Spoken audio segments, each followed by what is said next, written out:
Hulaan nyo kung anong ito. Kumuha ko ng mga talong sa tanim ko. Ayan.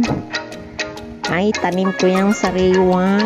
Ayan, fresh from the garden.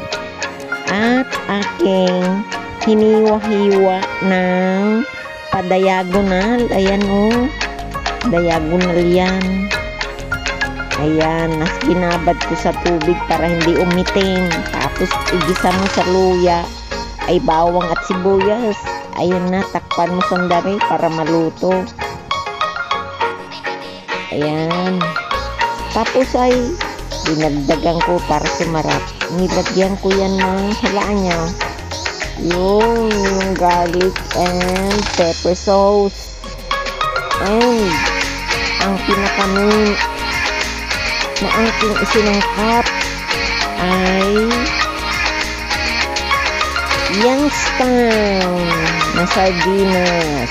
Ay, kasarap Ayan na. Abay, tapos na. Tikman natin.